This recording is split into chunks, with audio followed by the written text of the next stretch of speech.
Rueda puxo en valor o talento e a innovación de Galicia ante o lanzamento de OSI, o primeiro vehículo español que moverá satélites no espazo e ten a súa orixe en Nigrán. O presidente da Xunta, Alfonso Rueda, visitou esta mañá as instalacións de Works Space no Parque Tecnolóxico de Porto do Molle, en Nigrán. A empresa está a preparar a súa inminente viaxe a California para lanzar o seu vehículo de transferencia orbital, OSI, deseñado e fabricado nesta firma de Nigrán.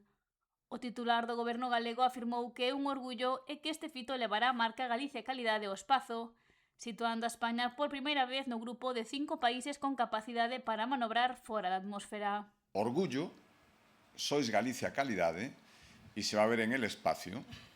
Y eso es un compromiso muy grande. Ese sello, que no es fácil, expresa muchísimas cosas, la manera de hacer bien las cosas aquí.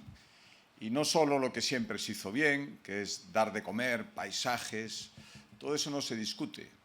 Ahora es Galicia Calidade lo que, como decía Vanessa, antes hacía, ya ni en Madrid, parecía que había que irse a países muy lejanos para aceptar que cosas difíciles, cosas que parecían ciencia ficción, nunca mejor dicho, hace unos años, ahora resulta que las hacemos aquí. E non só se fan en territorio galego, senón que tamén las mandamos a todo el mundo y al espacio. Por lo tanto, ese orgullo es lo primero que quería expresar. Y el segundo, compromiso, efectivamente. Se ha pedido compromiso y hay que comprometerse con los que de verdad responden a esa apuesta. Conscientes de que os ámbitos aeroespacial, da seguridade e da defensa son estratégicos para a internacionalización e a xeración de emprego de alta cualificación, Rueda reiterou o apoio da Xunta a estes sectores.